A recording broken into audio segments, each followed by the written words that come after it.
everybody knows. So we're working on that very hard, and I think we'll come home with a winner for Michigan, okay? I just spoke with the Secretary of Defense.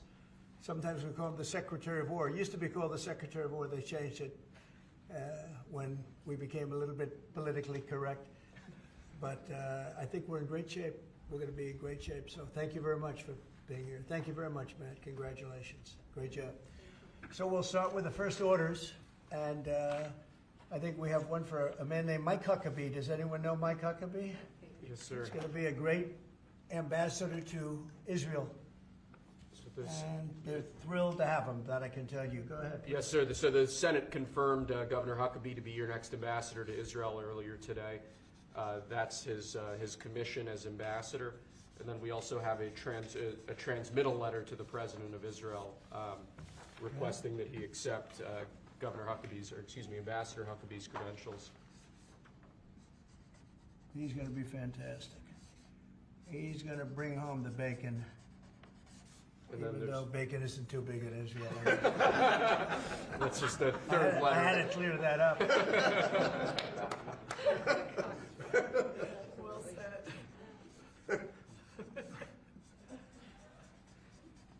Okay.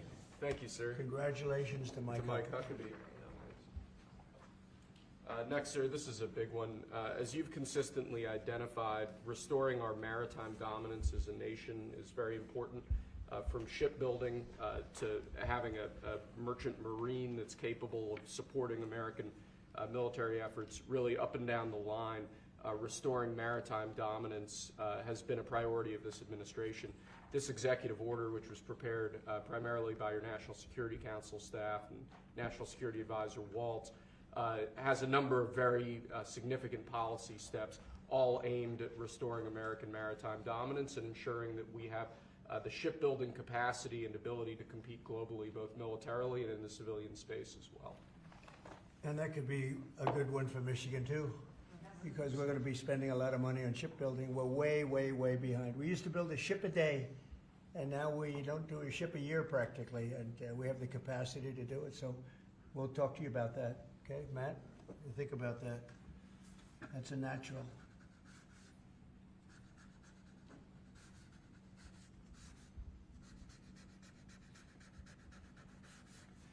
Okay, shipbuilding. That's a good one. Okay, thank you. Thank you, sir. The next executive order relates to defense procurement.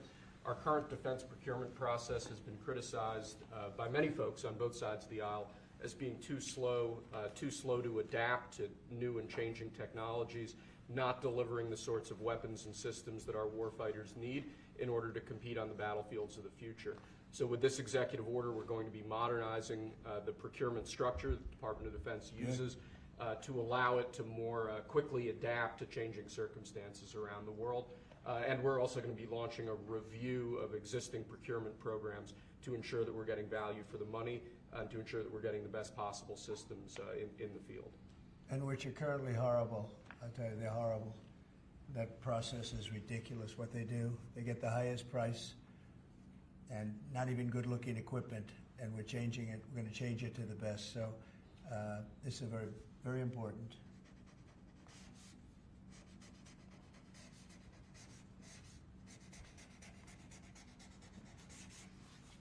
I want to say hello to Brooke. Wow, sir. Look at Brooke. She got the cost of eggs down 87%. 87%, Governor. We have somebody that's done a great job at Department of Agriculture, and Kristi Noem, who perhaps a few of you have heard of. She has done the most unbelievable job as somebody that's watching over our country at the border, and with Tom Homan and your whole staff of tremendous people. So thank you. Who would think that she is like meant for that job, huh? She's meant for it. So I just saw you there both. Thank you very much. Thank you. Good. We'll do it later, please. Thank you, sir. Lastly, in the defense space, one persistent issue that we've had in terms of the issue of foreign defense sales, that we're unable to provide weapons systems in a reliable, effective way to key allies of ours. And a key driver of that is inefficiencies and inconsistencies with the process by which we approve foreign military sales. So this executive order is going to direct your Department of Defense, Department of State, other relevant departments and agencies to rework our system of foreign defense sales to ensure that we can provide equipment, creating American jobs and providing obviously revenue to American defense manufacturers, but provide key military equipment to our key allies in a reliable, effective way. Okay, that's good. All very important.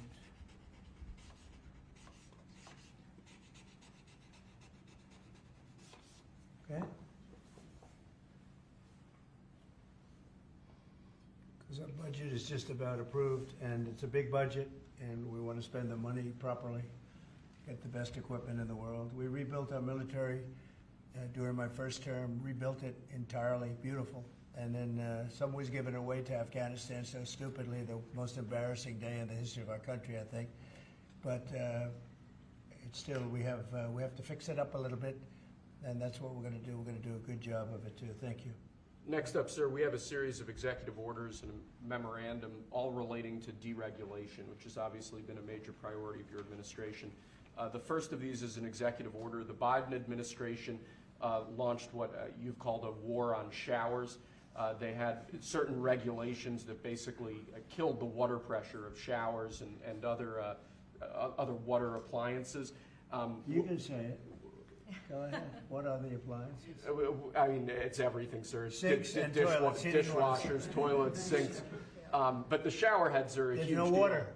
You don't get water. It's ridiculous. So with this executive order, we're effectively going to be reversing that set of regulations to ensure that Americans have choice in the consumer market. If they want a low-flow shower head, they can buy one. If they want a real deal shower head, they should have the ability to get one. That's true. You buy a new house, you pay a lot of money, and the developers, you're not allowed to do anything more. They put restrictors on.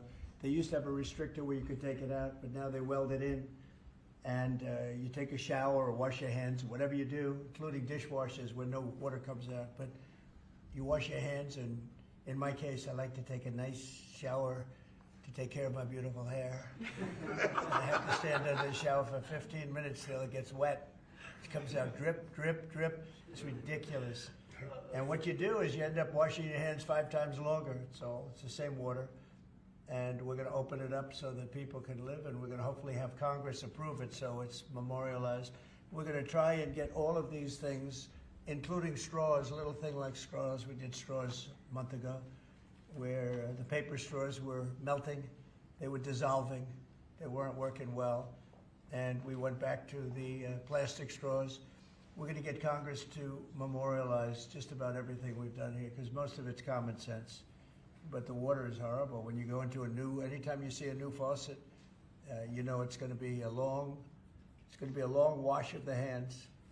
And so we're changing. It's a big deal. I did it in the first administration. Biden came in his first week, and he had no idea what he was doing, but somebody told him to do it. In his first week, he put the restrictions on all the bathroom utilities. Even in areas that have so much water, they don't know what to do with it. You see those areas all the time with the flooding. So we're doing that, and we're going to get all of the things that you've seen. I think we set a record. We're up to almost 200 and 500 amendments. Nobody's ever done that. We're going to get them approved by Congress so they're memorialized. And we look forward to doing that. Very important. And Congress is going to start working on it as soon as we get the big, beautiful deal done. The big, beautiful deal is important. The biggest tax cuts in the history of our country, that's important.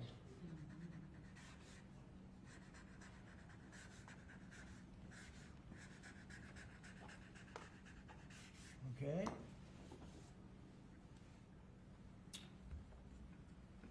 Okay, is that okay? Good. It's a 10. You think a good shower. We rate the signatures. That was a 10, that's why. This is another executive order relating to deregulation, sir. There are a lot of regulations on the books that either promote monopoly directly or prevent new market entrants from entering into a given market. The net effect of that is very negative for consumers. So what this executive order is going to do is direct your departments and agencies to work with the FTC, with the Attorney General, with the Department of Justice, to ensure that the regulations we have on the books don't function as anti-competitive barriers to new market entrants. The net effect of all of that is going to hopefully be market forces that redound to the benefit of consumers and ordinary Americans as opposed to monopolistic businesses. I said yesterday, he was a great, great student at Harvard before it went bad. It's gone really bad. Now they're teaching their students mathematics, basic mathematics. Can you believe it? So what does that mean? They're allowing people in that can't add 2 and 2? What's going on at Harvard? I went to law school there, sir, and it was pretty liberal when I was there, but it's gone way off the deep end in recent years. I don't know if you read that. They're teaching them basic mathematics, people that got accepted to Harvard. How come they got accepted if they don't have mathematics? And we're holding back $8 billion. Can we believe? We give Harvard $8 billion.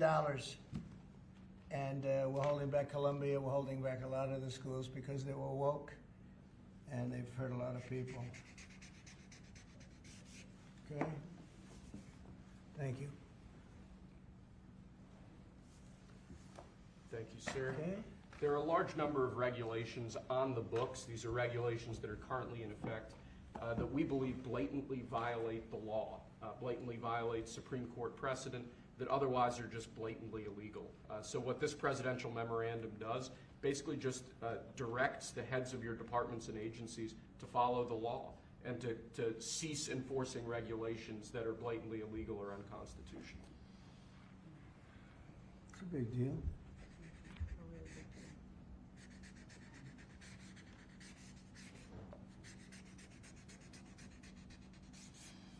It's really very important that we get these memorialized Yes, sir. in Congress.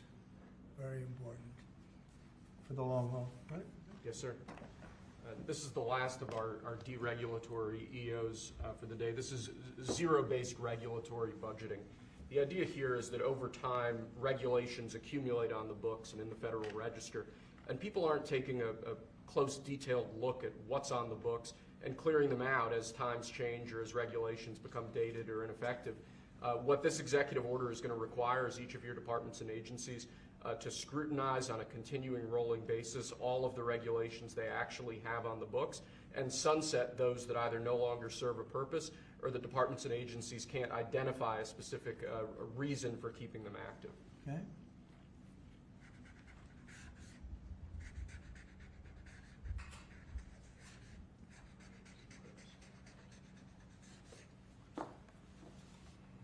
Okay.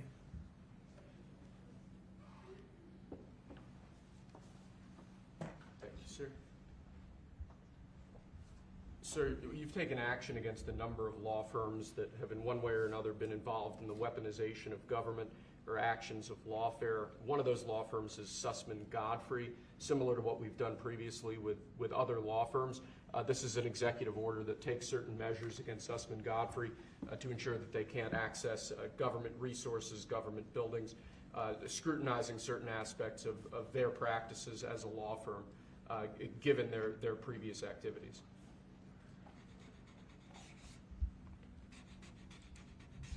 And we signed with many law firms, the ones that we thought were inappropriate, and they've all agreed to pay $100 million. They went for some pretty big numbers. I guess we have a total. What do we have? What's the total about? What's the total right now, Steve? About, would you say? Getting close to probably $600-700 million now, I would think. We've multiple at 100 million, some at 125 million. So the numbers are adding up. We're going to be close to $1 billion soon. One at $40 million. Millions of dollars an hour. But they don't admit guilt. Remember that, they don't admit guilt. But then we have another 5 to go, I think, 5 of them. And this one is we're just starting a process with this one. Yes, sir. Because there were some very bad things that happened with these law firms. And this firm is very involved in the election misconduct. Weren't they all involved in the election misconduct? I think they were all involved. Yes. Anyway, so they went from $40 million to $125 million. And most of them are at about $100 million, right? All right.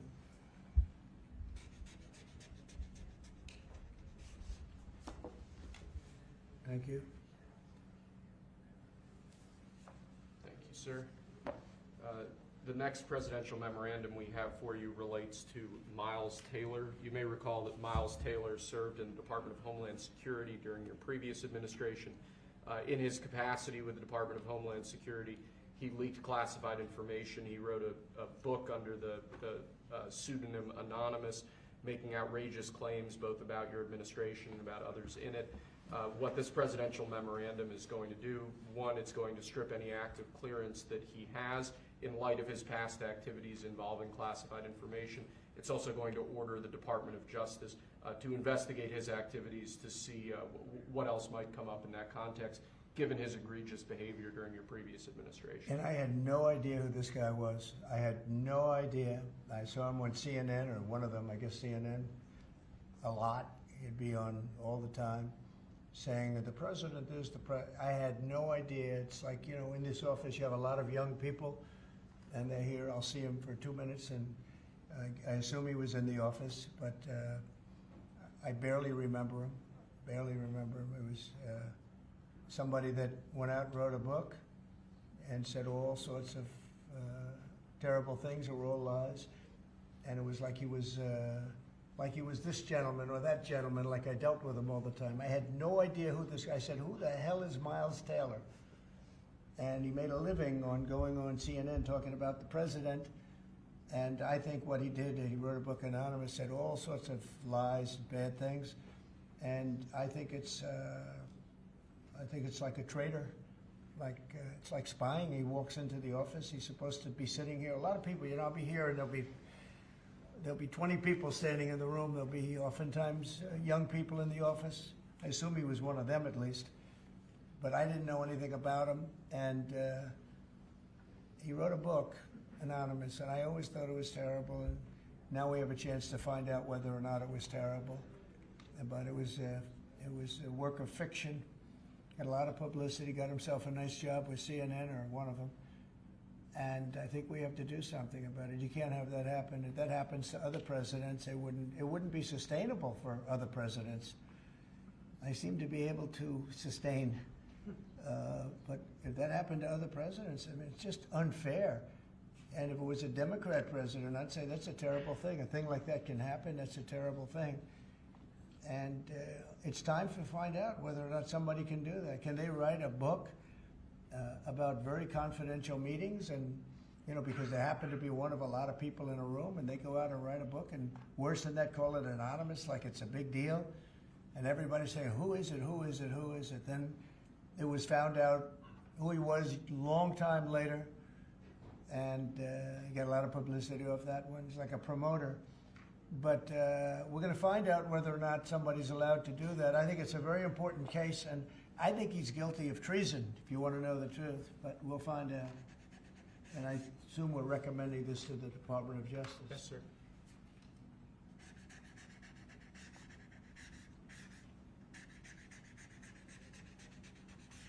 Okay, good. Terrible guy.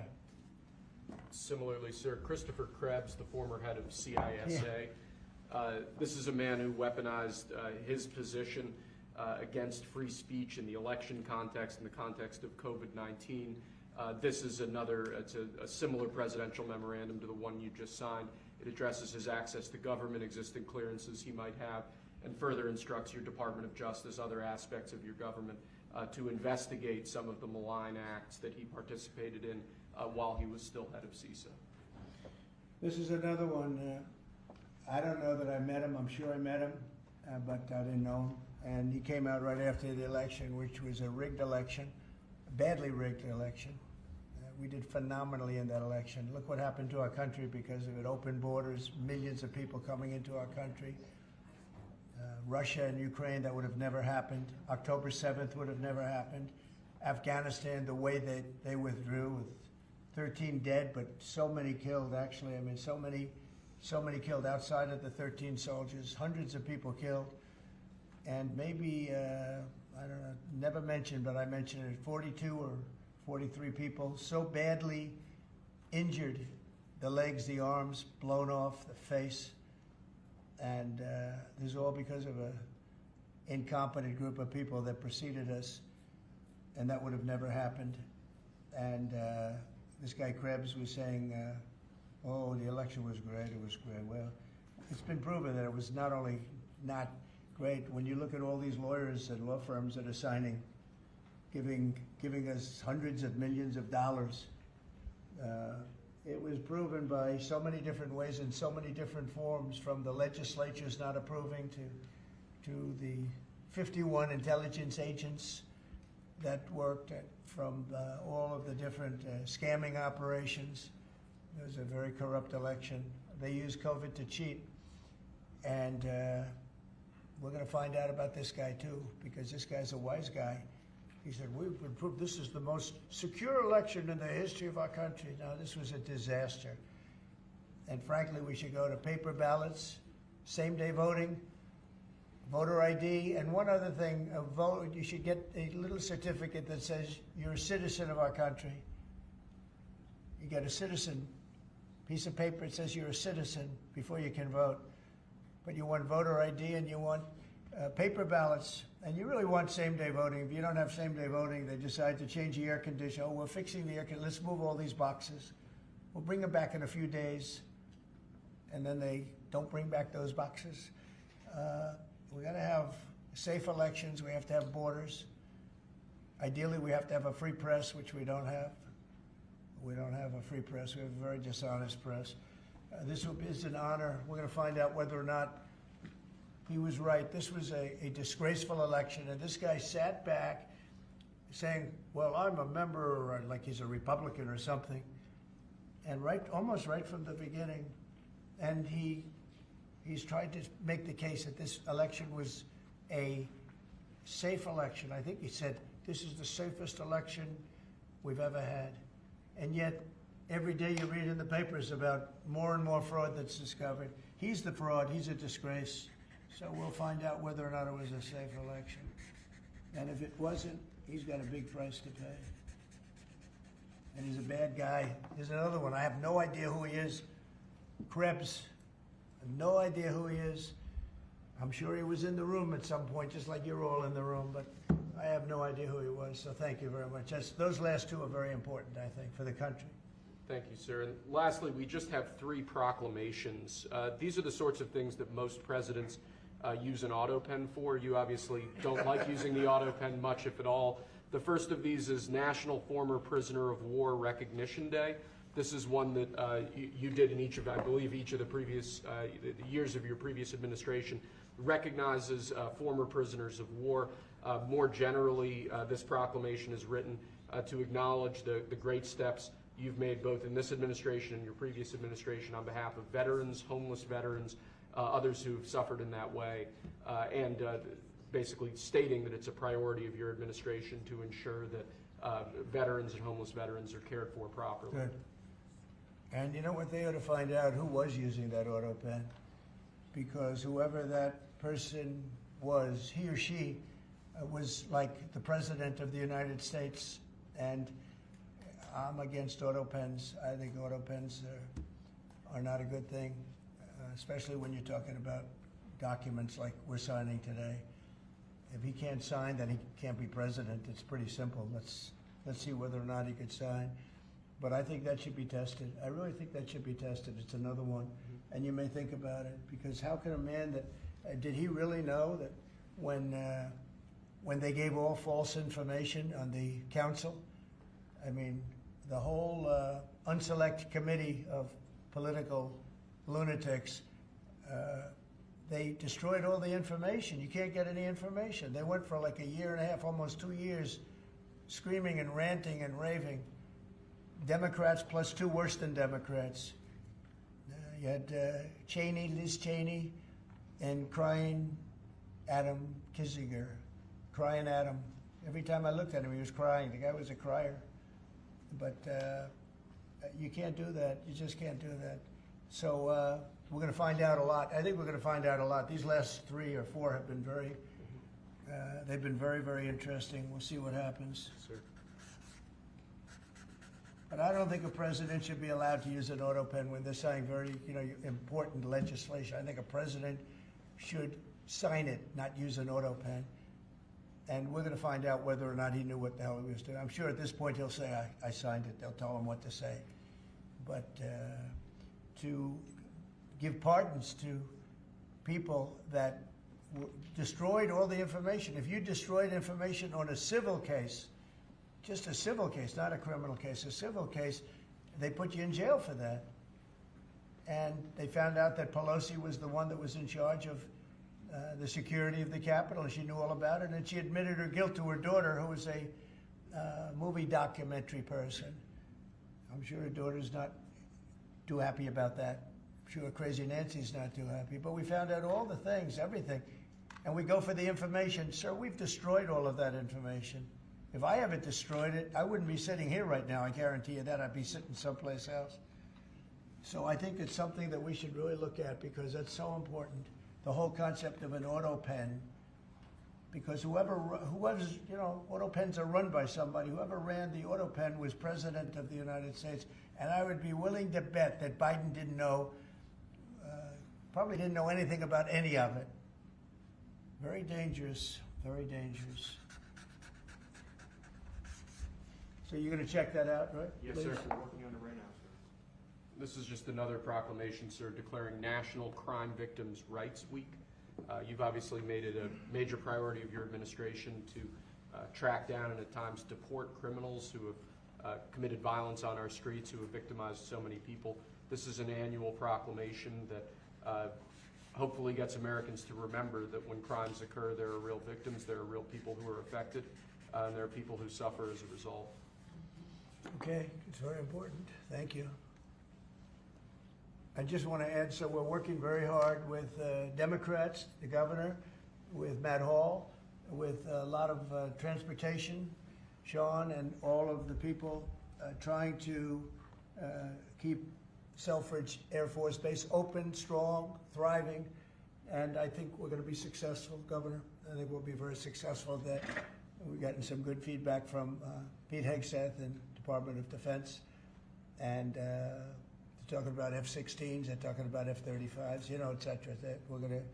It's a great piece of property, it's a great location, and it's a great state.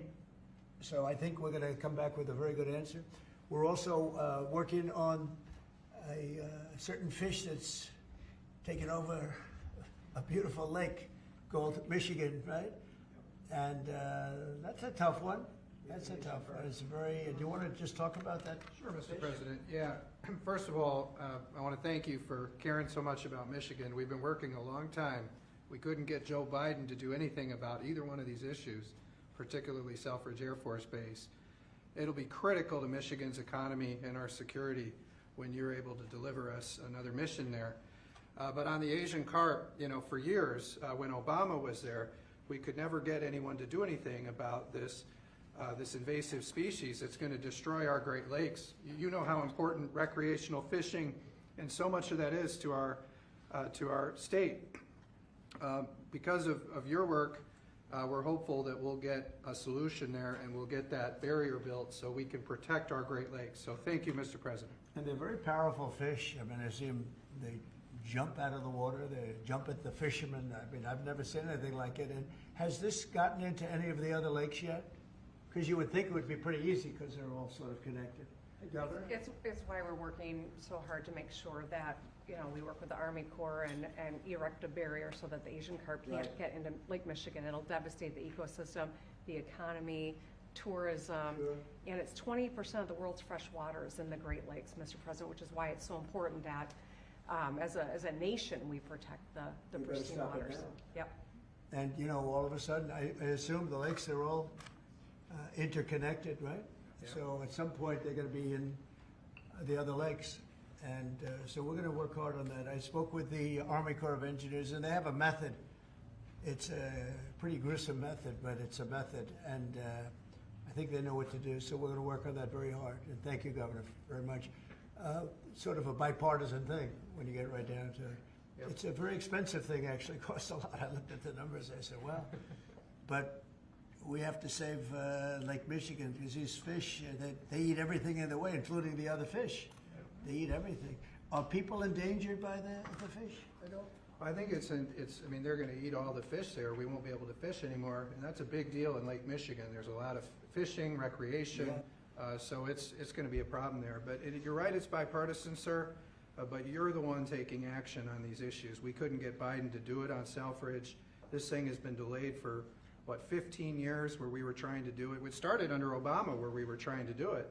He wouldn't do anything about it, so we appreciate you paying so much attention to this and taking action, Well, I sir. would, and the governor, in all fairness, called me about it. I had seen it, and she called me, and John James called me, and we spoke with your office, and it's, I want to put that down. Really is bipartisan. It's great to see it, actually. It's great to see that, and that includes Selfridge too.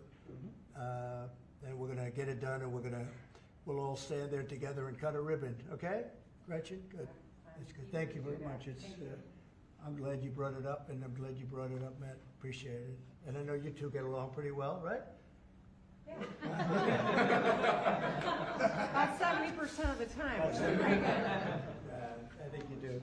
All right, good. We'll have something to celebrate pretty soon, so pretty sure about that, okay? Thank you, Gretchen, very much. Okay, do you have any questions? Mr. President, where does the TikTok deal stand, given what we've seen, the Well, tariffs it's to moving China? along, but obviously I would say right now China's not exactly thrilled about signing it. We have a deal with some very good people, some very rich companies that would do a great job with it, but we're going to have to wait to see what's going to happen with China.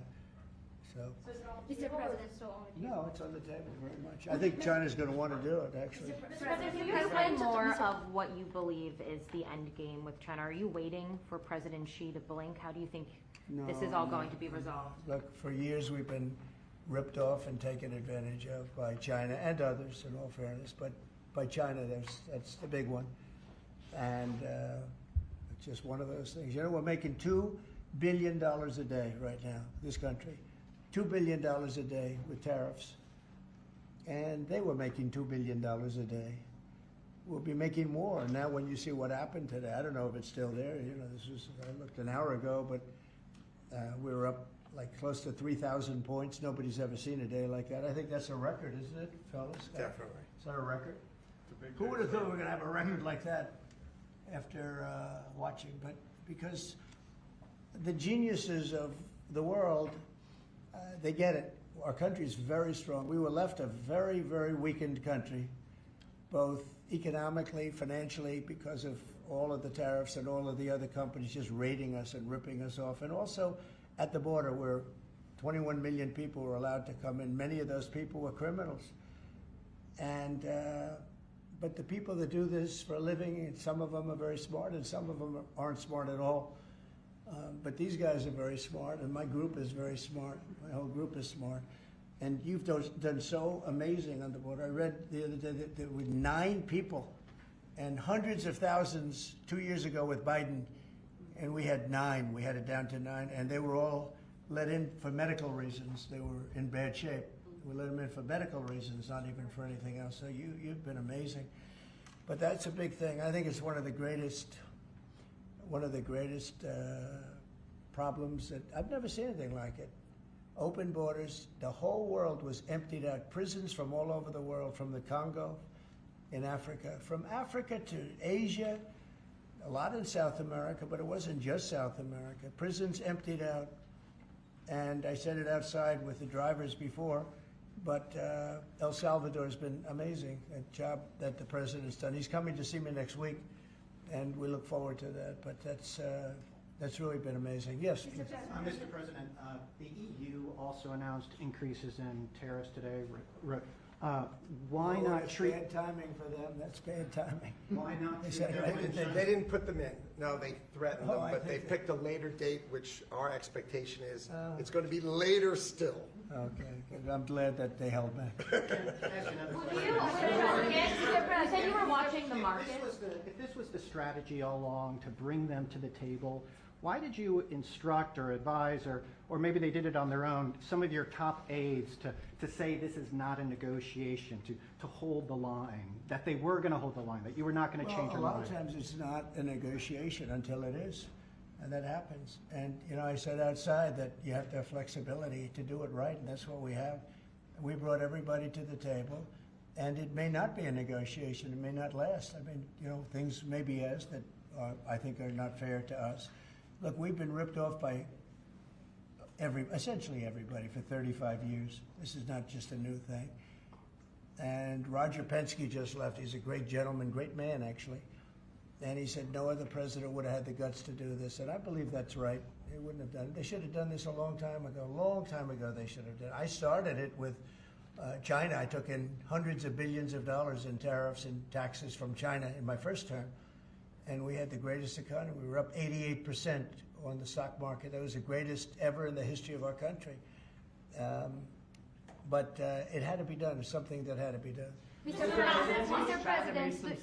Mr. President, thank you so much. Which countries will be negotiating first? Do you have any criteria? Because, for example, Brazil and the UK, they do not have deficits with the US. They have a surplus. They do not have a surplus. They have deficits with the US. So what is the criteria? And also, would you consider talking or meeting with Xi Jinping?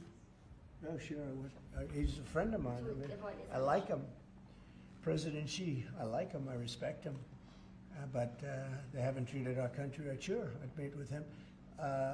On the other countries, we have Japan is here, and South Korea is here, and others are here, and we're trying to see them. It's from what I hear, it's much more than 75. I said 75 plus. So many. It's everybody wants to make a deal, actually, and we want to do what's right for our country. We also want to do what's right for the world. The world is important. I mean, it's the world, right? And I think we're going to make a lot of people very happy. And I think investing in the United States of America will be the greatest investment that anybody's ever made.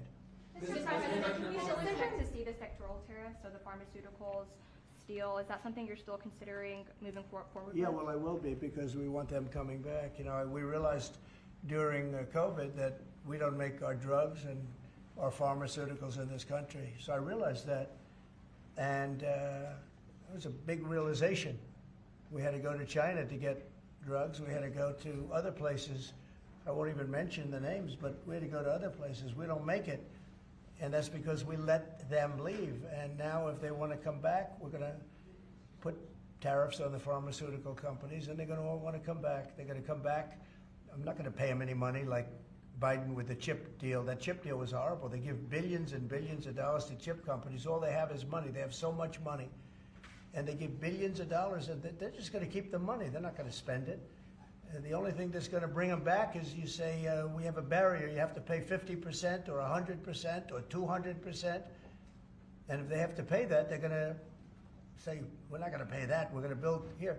And that's what happened. We're the biggest, most prestigious chip company in the world, spending $200 to $300 billion. Think of that, $1 billion to build essentially one massive plant. It'll be one of the largest plants in the world, and we're going to get them very quickly. We're going to get them energy. We're going to get them the electricity they need and the energy that they need, and it'll be approved by Lee Zeldin, a total professional, and it'll be approved very quickly, and they'll get their zoning very quickly. They'll have everything done in a matter of months. Thank you, sir. You've procured a record amount of private sector investments since your election, $7 trillion. You talked about the importance of all that. Can you talk about how these investments will have a positive impact on families who felt like the previous economy left them behind, and why your executive orders on coal yesterday is so important given the amount of manufacturing that you're ushering back in? Well, thank you. And which is correct. We have, I would say, more than $7 trillion now, right, of investment coming in. Apple is coming in for $500 billion alone. We have other companies coming in with massive numbers. We have car companies that are coming in. No, we've never seen anything like it. Maybe in the 1940s or 50s or something, but we've never seen anything like it. They had 3 plants canceled in Mexico. Not that we want to hurt Mexico, but we're for us. And that's what my job is. It's not to take care of other countries, but I want I want to help other countries as much as I can, but we have to take care of America first, and it's about America first. So we have many, many companies coming in that would have never come in if we didn't win the election and then put the tariffs on. And they're coming in because when they build in the United States, there are no tariffs. You don't have to pay any tariffs. So instead of paying 30, 40, 50% or 25%, but it could go a lot higher in some of the industries. So we have steel mills right now that are raging. The steel industry was gone. If I didn't put the tariffs on steel, because China was dumping massive amounts of steel in my first term, and I put tariffs on it, I saved the steel industry, but now it's going to thrive, maybe like never before. I mean, if you go back to U.S. Steel from 90 years ago, it was incredible. It was the #1 company in the world for a long time. That's why we don't want to see it go to Japan. And we love Japan, but U.S. Steel was a very special company. We don't want it to go to Japan or any other place. So we're working with them, and I don't know if they need any money now. I'll be honest with you, they hit gold. They hit gold because if you look at it, they have such orders for steel now. It's incredible. What's going on in our country is incredible with respect to plants. So we lost 90,000 plants and factories from the beginning of NAFTA, the worst trade deal ever made in the history of this world, but certainly in the history of trade. There's never been a worse trade deal. We were able to cancel that. We had to get approval from Congress. It was like a disastrous curse because you had to go to Congress to get it terminated. You couldn't just terminate it because it was a bad deal. And you had people in Congress that didn't want to do it because they had other reasons, maybe bad reasons. They're mostly not there anymore, those people. But it's amazing what's happened. I appreciate that question because it's incredible. I don't think we've ever seen anything like it. $7 trillion, and it's much more than that because these are places that we know. $7 trillion is unheard of. I never looked at the Biden numbers, but you could go a whole year, and it was peanuts. Everybody was leaving. They weren't coming in; they were leaving, and that means jobs are leaving. And so we're not playing games. We're going to make this country greater than ever before. Thank you for that question. Mr. President, it seems that China's made some. Let her just do that. Oh yeah, absolutely. Okay. Thanks. For the past few days, we've heard from this administration no pause. Was this idea of doing a pause, did that just come about this morning? Can you tell us exactly what came into consideration for you and your advisors? For a period of time, I wouldn't say this morning. Over the last few days, I've been thinking about it. I've been dealing with Scott, with Howard, with some other people that are very professional. And I think it probably came together early this morning, fairly early this morning. Just wrote it up. We didn't have the use of, we didn't have access to lawyers, or we just wrote it up from our hearts, right? It was written from the heart. And I think it was well written too, but it was written from the heart. It was written as something that I think was very positive for the world and for us. And we don't want to hurt countries that don't need to be hurt. And they all want to negotiate. The only problem is, you can only do so many at one time. It's like, we want to do it right. We want to get it right.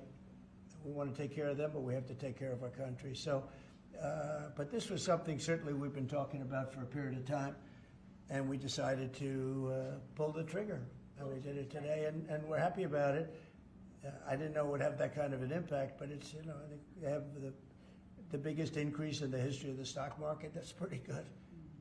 You're almost, if you keep going, you're going to be back to where it was 4 weeks ago. But it was a sick market 4 weeks ago, because this trade was sick. It was only a question of time. I don't blame the tariffs. I think the tariffs just sort of magnified what was happening. It was sick. Biden allowed these people to get away with murder. Biden allowed China to just take advantage of us. We had like $1 trillion deficit with China, $1 trillion deficit. So that was going to only be a matter of time. I think the tariffs brought it out faster, and they magnified the problem. But I think this was a problem that existed far beyond tariffs. This was a systemic problem, and we're going to cure that problem. And maybe to a large extent we have, because we've revealed it, and we've revealed it very strongly. Yes, sir, please. Thank you, Mr. President. So it seems China's made some serious missteps here in these negotiations, and Secretary Bessent said earlier you may have goaded them into a tough position here. I'm wondering, are you in a way putting together a coalition against China in terms of trade here? No. Well, China, look, they're very capable, and I don't blame China for what happened. I blame the people sitting right at this desk, right behind this desk, or another desk. You get your choice of 7. I happen to pick the Resolute, but I blame the people sitting behind in this chair or behind this desk for being stupid, incompetent, or not having courage. This should have been done years ago. This should have been done before Obama, in all fairness. Not only Biden, Obama. It should have been done many years ago. This started with the World Trade Organization, which was owned by China. It was owned and paid for by China. They didn't even have to do things. They considered them a nation that was undeveloped. They said they were a developing nation. Well, we're a developing nation too, if you think about it. Look at our inner cities. Look at what's happened. I think we're starting from ground zero there, right? So we're a developing nation too. No, I don't. I know it's a lot of people take heat for saying it, but I blame the people sitting at this desk more than I blame China. If China can get away with what they got away with taking hundreds of billions and trillions of dollars right out of our pocket, because our people here were stupid. They were stupid people. Maybe corrupt, I don't know. I don't know how you can be that stupid. How do you get to be president and you're stupid? But they certainly weren't courageous, and they allowed this to happen. And with Japan and with many other countries that took advantage of us. I mean, we had deficits with almost every country. I used to read these things. First term, I'd read them. I'd actually read the agreements. I'd say, how could anybody agree to this stuff? So certainly they were rough, and they were tough, and they were smart, and you can blame them, but I really blame the people that allowed them to do it, because you know, if you could read first grade and you could read these agreements, you'd say, these are terrible deals. I actually used to say, who would allow deals like this to be made for our country? And maybe it's people that didn't care. Maybe it's people that weren't courageous. Maybe it's people that were corrupt. I don't know. But I blame those people more than I blame anybody else. Mr. President, you've been very specific in saying that you would like the EU to purchase U.S. energy. Is there something specific that you would like China to do? Well, you'll be hearing about that, yeah. There are a lot of things I'd like China to do. Are there some examples? There are a lot of things that I want China to do, and I'll be telling China what that is. Not you, but I'll be telling China. Mr. President, on Iran, you said the other day that if they do not agree to a potential nuclear deal, that it would be very dangerous for them. What Yeah. specifically Well, they did you can't have mean? a nuclear weapon. Did you mean military action, though, if they don't agree? Oh, if necessary? Absolutely, yeah. And do you have a deadline for these Yeah, talks? I do. And You're talking about with Iran? Yes. Yeah, I They're do. saying it's not Do you want negotiable. something definitive this weekend, or do you see this as the start of a process? It's a start. Do you have a timeline? We have a little time, but we don't have much time, Who is starting the because we're not gonna let them have a nuclear weapon. Is Can't it let them have a going to be nuclear weapon. there, Mr. President? And we're gonna let them thrive. I want them to thrive. I want Iran to be great. The only thing they can't have is a nuclear weapon. They understand that. When is You know, the people are so incredible in Iran, and they're so smart. They're very smart people. But, you know, they're in a rough situation, rough regime. But they understand, and the leaders understand. And I'm not asking for much. I don't, they can't have a nuclear weapon, and I've said that. And I was a little bit surprised, because when the election was rigged, I figured they'd get the weapon, because with me they were broke. They were broke. They had no money because of the sanctions. Nobody could buy oil. We did that to Venezuela just recently, and we'll do it to other countries if we have to. When is the I want to see Russia and Ukraine make a deal. They got to make a deal. When schools get blown up and bad things happen, like I'm hearing about, it's no good. I hope we're going to make a deal with Russia and Ukraine. But with Iran, yeah, if it requires military, we're going to have military. Israel will obviously be very much involved in that. He'll be the leader of that. But nobody leads us. We do what we want to do. When would the clock run out on the talks? Before Say- you might, when would the talks need to conclude before you might do military? I can't really be specific, but you know, when you start talks, you know if they're going along well or not. And I would say the conclusion would be when I think they're not going along well. So that's just a feeling. Mr. President, on the subject of U.S. troops stationed in Europe, do you have any plans to reduce the number of U.S. troops in Europe or in other NATO countries? Well, good. I mean, it depends. We pay for military over in Europe. You know, we don't get reimbursed by much. South Korea too. So it'll be one of the things we discuss. That's unrelated to trade, but I think we'll make it part of it because it makes sense. Be nice to wrap it all up in one package for each country. You know, it's nice and clean, and we have plenty of law firms. These are great law firms that we signed with, the best. And I think part of the way I'll spend some of the money that we're getting from the law firms, you know, in terms of their legal time, will be, if we can do it, I think we can do it, using these great law firms to represent us with regard to the many, many countries that we'll be dealing with. We'll have good lawyers representing us, but we want to have good lawyers, and these are the best, considered the best lawyers in the world, right? I mean, considered the best in the world. I don't know. They just went off a little bit. Mr. President, 2 questions. On Iran, do you have an update on who will be participating or conducting these conversations? Will Witkoff be there on Saturday for these direct talks?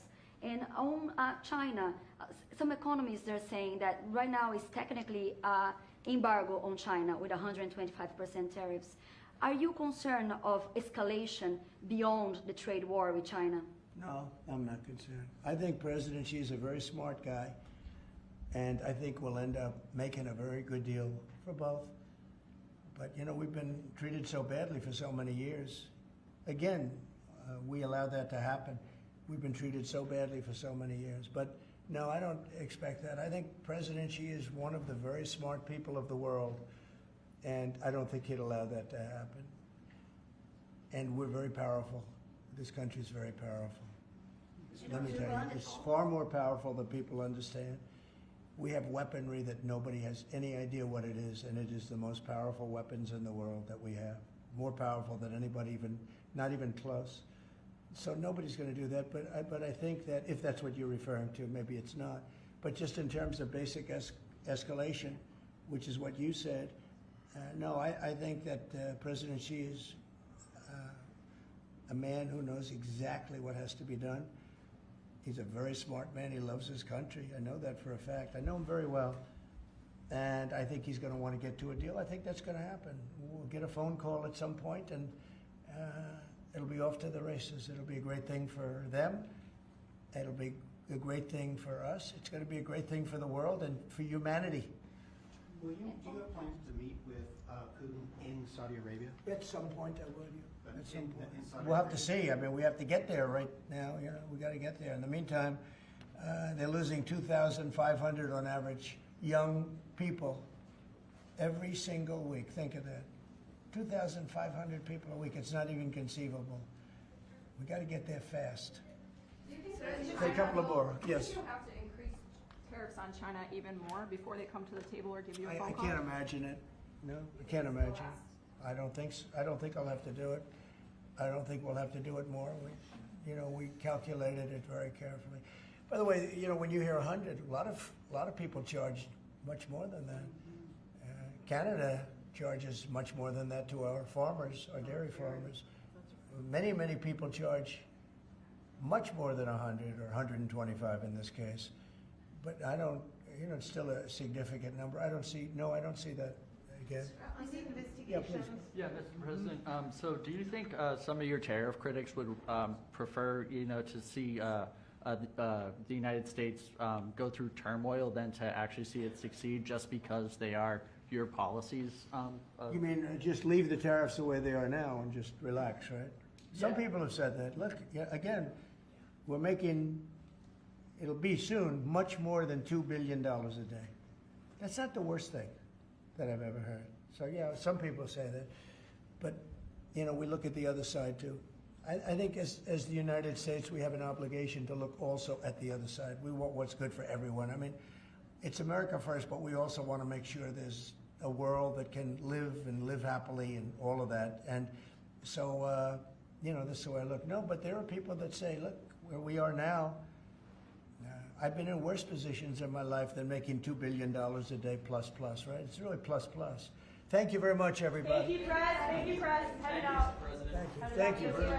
Thanks, guys. Markets are what, or the markets are what really changed your mind when it came to The kind of markets right now are extremely good. Thank you, thank you.